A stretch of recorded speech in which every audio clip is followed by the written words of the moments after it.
Avant de découvrir le programme qui suit, n'oubliez pas de vous abonner à la chaîne YouTube de Lucarne Opposée et de cliquer sur la cloche pour recevoir les notifications des dernières sorties. N'hésitez pas non plus à nous laisser un pouce bleu, ce qui va permettre d'améliorer notre référencement et qui va vous permettre de nous montrer votre soutien. Si vous voulez nous soutenir davantage, vous pouvez le faire de deux manières. D'une part, en vous rendant sur la page Utip de Hello, qui va vous permettre de nous soutenir gratuitement en regardant une publicité, ou alors de faire un don direct, ou alors en vous rendant sur le site pour vous procurer notre magazine. Les liens vers la page Utip et vers la boutique de Lucarne Opposée sont donnés dans la description. Bonne émission à tous.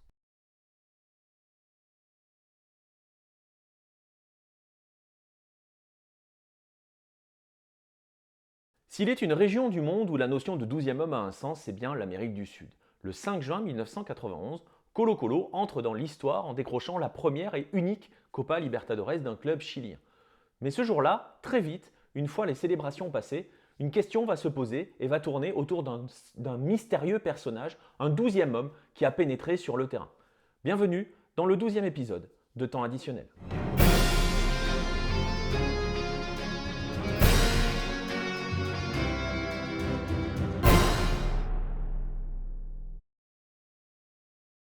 En ce début du mois de juin 1991, l'Estadio Monumental vibre comme jamais et pour cause, son Colo-Colo est en finale de Copa Libertadores 18 ans après la fameuse finale de 1973 perdue face à Independiente. Mieux, la bande à Mirko Josic a ramené un bon match nul du Paraguay face à Olimpia qui est le tenant du titre à l'époque et donc se retrouve aux portes d'un titre.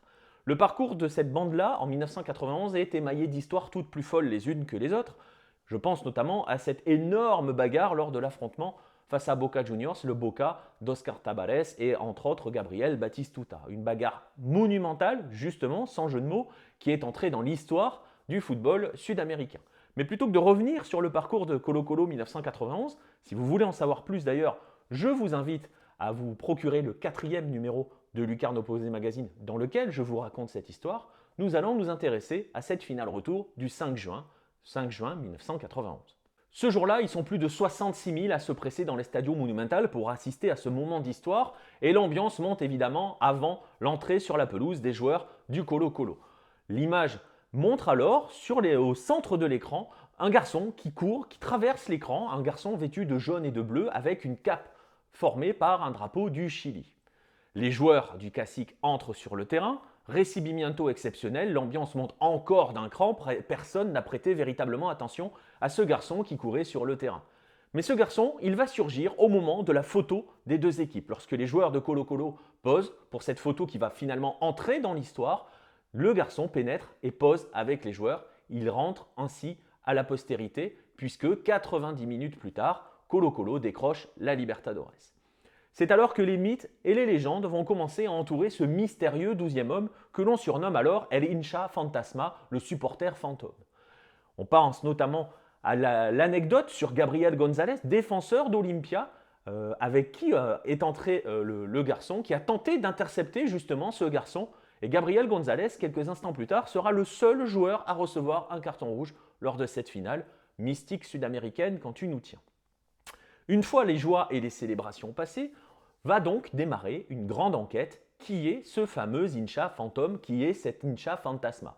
Car ce qu'il faut dire, c'est que le garçon que l'on a vu à l'image, que l'on voit sur la photo, va s'évanouir dans la nature, va disparaître, aucun stadier ne va être capable de l'intercepter, il disparaît littéralement comme un fantôme. Alors, les recherches commencent, il va y avoir un premier candidat nommé Reinaldo Sandoval qui donne une interview à El Mercurio dans lequel il explique comment il a réussi, comment il est entré sur le terrain. Très vite, sa version va être mise à mal parce qu'il affirme notamment, par exemple, qu'il est entré sur le terrain en même temps que les joueurs de Colo-Colo, ce que les images infirment totalement. Il était présent bien avant l'entrée des joueurs du Cacique. Ce n'est donc pas Reinaldo Sandoval.